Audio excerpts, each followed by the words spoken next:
안녕하세요. 연애 코치랩입니다. 우리는 보통 연애를 시작할 때 상대방의 외모나 능력, 성격 같은 것들을 먼저 보게 됩니다. 하지만 이런 모든 조건을 뛰어넘는 한 남자의 연애 성공 가능성을 예측할 수 있는 가장 결정적인 특징이 있다는 사실을 알고 계셨나요? 바로 자기 자신을 얼마나 정확하게 알고 있는가 하는 점입니다. 그래서 오늘은 이 주제에 대해 깊이 파고들어 보려고 합니다. 과연 어떤 남자가 궁극적으로 사랑을 쟁취하게 될까요? 결론부터 말씀드리자면 바로 자신의 지도를 가진 남자입니다. 우리가 흔히 말하는 잘생긴 남자, 평범한 남자, 이런 이분법적인 구분을 넘어서 오늘은 한 남자가 자기 자신을 어떻게 인식하고 있는지 그 내면의 시선을 기준으로 세상의 남자들을 완전히 새로운 4가지 유형으로 분류해 보고자 합니다.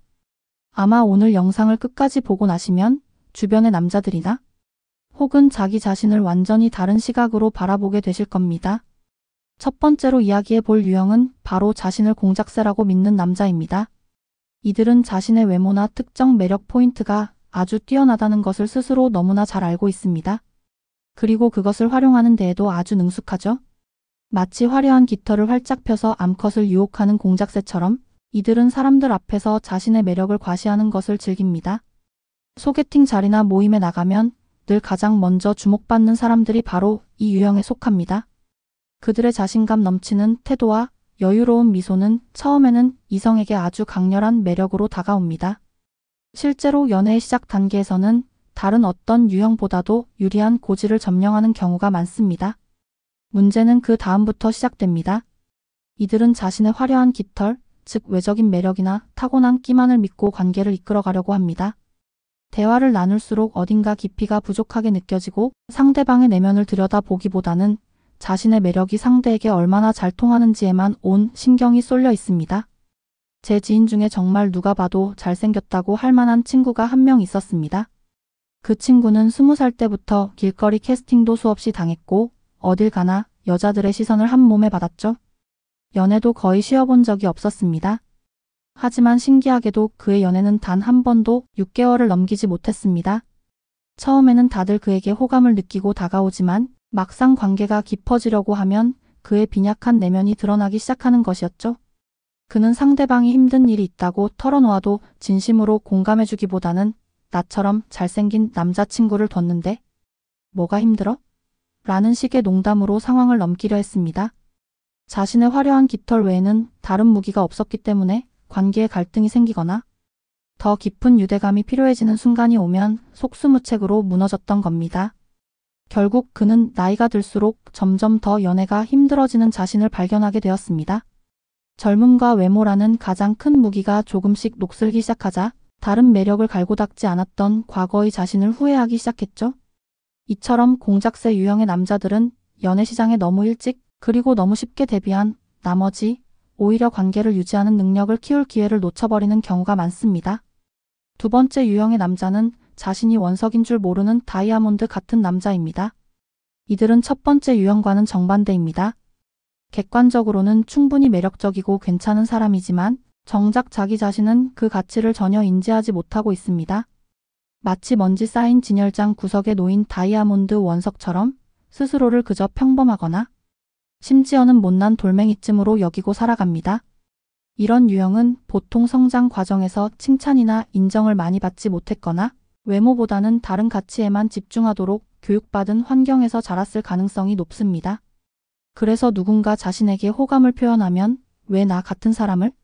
이라며 의심부터 하거나 상대방의 칭찬을 진심으로 받아들이지 못하고 어색해합니다. 심지어는 상대가 자신을 속이고 있거나 다른 꿍꿍이가 있을 것이라고 오해하기도 합니다. 이들의 가장 큰 비극은 바로 눈앞에 다가온 수많은 기회를 스스로 걷어차 버린다는 점입니다. 여성분들 입장에서는 정말 답답할 노릇이죠. 용기를 내서 호감을 표현하고 다가갔는데 남자가 계속해서 뒷걸음질 치거나 철벽을 세우면 이 사람은 나에게 전혀 관심이 없구나라고 생각하고 돌아설 수밖에 없습니다. 하지만 남자의 내면에서는 폭풍 같은 혼란이 일고 있는 경우가 대부분입니다. 설마 나를 좋아할 리가 없어? 이건 분명 뭔가 잘못된 거야? 이런 자기 불신이 결국 두 사람의 관계를 시작조차 못하게 만드는 셈입니다. 제 대학 동기 중에 이런 친구가 한 명 있었습니다. 키도 크고 목소리도 좋고 무엇보다도 웃을 때 선한 인상이 아주 매력적인 친구였죠. 하지만 그는 고등학생 때까지 여드름과 통통한 체형 때문에 놀림을 받았던 기억에서 벗어나지 못하고 있었습니다. 대학에 와서 살도 빠지고 외모도 훤칠해졌지만 그의 마음속에는 여전히 소심하고 못생겼던 과거의 소년이 살고 있었던 겁니다. 한 번은 과에서 가장 인기가 많았던 한 여자 후배가 대놓고 그에게 호감을 표현하며 데이트 신청을 한 적이 있었습니다.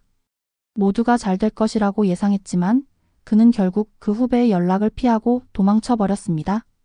나중에 술을 마시며 그 이유를 물어보니 그는 이렇게 말했습니다.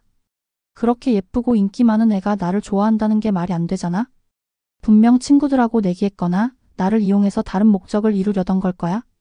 그의 낮은 자존감이 만들어낸 비뚤어진 방어 기제는 결국 일생일대의 로맨스가 될 수도 있었던 소중한 기회를 그렇게 날려버렸습니다. 다이아몬드는 스스로 빛나지 않습니다.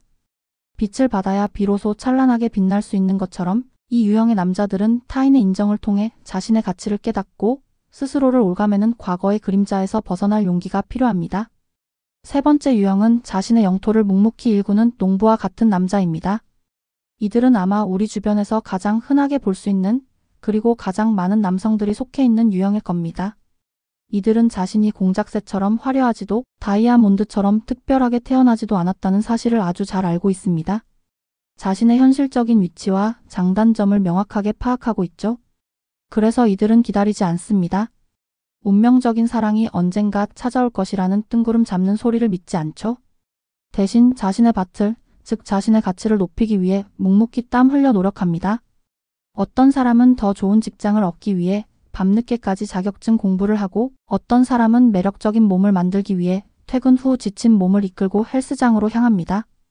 또 어떤 사람은 유머 감각을 키우기 위해 예능 프로그램을 챙겨보고 말을 재미있게 하는 사람들의 대화법을 유심히 관찰하며 배우려고 노력합니다. 이들의 삶은 어찌 보면 투쟁의 연속입니다. 연애시장이라는 치열한 현실 속에서 살아남기 위해 더 나은 상대를 만나기 위해 끊임없이 자신을 갈고 닦는 것이죠. 물론 그 과정이 항상 순탄하지만은 않습니다. 큰맘 먹고 산 옷이 전혀 어울리지 않아 옷장 신세가 되기도 하고 용기 내서 말을 걸었던 이성에게 차갑게 거절당하며 마음의 상처를 입기도 합니다. 하지만 농부 유형의 남자들이 가진 가장 큰 장점은 바로 꺾이지 않는 마음입니다. 이들은 실패를 통해 좌절하기보다는 무엇이 문제였는지 분석하고 다음을 기약할 줄 압니다. 거절의 경험은 이들에게 더 나은 접근법을 고민하게 만드는 데이터가 되고 어색했던 대화는 다음번엔 어떤 주제를 준비해야 할지 알려주는 학습 자료가 됩니다. 한 번은 이런 적이 있었습니다. 제 친구 한 명은 정말 평범한 외모에 말주변도 없는 소위 말하는 모태솔로였습니다. 그는 자신의 부족함을 너무나 잘 알고 있었죠. 어느 날 그는 정말 마음에 드는 여성을 만났고 인생 처음으로 진지하게 연애를 하고 싶다는 목표를 세웠습니다. 그때부터 그의 노력이 시작됐습니다. 그는 먼저 그 여성이 좋아하는 것이 무엇인지 알아내기 위해 SNS를 탐색했고 그녀가 좋아하는 가수의 콘서트 티켓을 예매하기 위해 몇 시간 동안 컴퓨터 앞에 앉아 있었습니다. 어색한 대화를 이어나가기 위해 최신 유머를 외우고 그녀가 좋아할 만한 맛집 리스트를 수십 개나 작성했습니다. 그의 노력은 처음에는 서툴고 어색했지만 그 진심만큼은 상대방에게 고스란히 전달되었습니다. 결국 그는 오랜 노력 끝에 그 여성의 마음을 얻는 데 성공했습니다. 그는 자신의 부족함을 탓하며 주저앉는 대신 밭을 갈고 씨앗을 뿌리고 물을 주며 정성을 다했고 마침내 달콤한 사랑의 열매를 수확할 수 있었던 겁니다. 이처럼 농부 유형의 남자들은 당장은 눈에 띄지 않을지 몰라도 성실함과 꾸준함이라는 가장 강력한 무기를 가지고 있습니다. 그리고 시간이 지날수록 그들의 가치는 더욱 빛을 발하게 됩니다. 마지막으로 네 번째 유형은 자신이 왕인 줄 아는 벌거벗은 임금님입니다. 이 유형은 어쩌면 오늘 이야기하는 유형들 중에서 가장 안타깝고 또 가장 답답한 유형이라고 할 수 있습니다. 이들은 객관적으로는 별다른 매력이 없지만 스스로는 자신이 엄청난 매력을 가진 왕이라고 굳게 믿고 있습니다. 동화 속 벌거벗은 임금님처럼 자신의 진짜 모습을 보지 못하고 주변의 아첨이나 혹은 자기 자신만의 착각 속에서 살아가는 것이죠. 이들의 가장 큰 특징은 근거 없는 자신감입니다. 그리고 그 자신감은 종종 무례함으로 이어지곤 합니다. 이들은 상대방의 외모나 옷차림을 서슴없이 평가하고 자신이 연애에 대해 모든 것을 안다는 듯이 조언을 늘어놓습니다. 상대방의 의견을 존중하기보다는 자신의 생각만이 옳다고 주장하며 대화의 주도권을 놓으려 하지 않습니다. 만약 관계가 잘 풀리지 않으면 그 원인을 자기 자신에게서 찾으려 하지 않고 요즘 여자들은 눈이 너무 높아? 혹은 진정한 남자의 가치를 몰라준다라며 상대방이나 세상을 탓하기 바쁩니다. 사실 이들은 내면 깊은 곳에 아주 강력한 방어 기제를 가지고 있습니다. 자신의 초라한 현실을 마주하는 것이 너무나 두렵기 때문에 나는 사실 대단한 사람이다라는 환상을 스스로 만들어내고 그 안에 갇혀버린 것입니다. 주변 사람들이 아무리 진심 어린 조언을 해줘도 그들의 귀에는 자신을 시기하고 질투하는 간신들의 목소리로만 들릴 뿐입니다. 동화 속에서 임금님은 벌거벗었다 라고 외쳤던 순수한 아이처럼 누군가 그들의 실체를 지적해주는 용기 있는 사람이 나타나지 않는 한 이들은 영원히 자신의 성 안에서 고립된 채 살아갈 수밖에 없습니다. 이런 유형의 사람을 만났던 경험은 누구에게나 한 번쯤 있을 겁니다. 별로 친하지도 않은데 갑자기 다가와서 머리 스타일을 바꾸는 게 더 나을 것 같은데? 라거나 살 좀 빼면 인기 많아지겠다는 식의 무례한 평가를 하는 사람들이 바로 이 유형에 속합니다. 그들은 자신이 상대방을 위해 아주 유용한 조언을 해주고 있다고 믿지만 듣는 사람 입장에서는 그저 무례하고 불쾌한 간섭일 뿐입니다.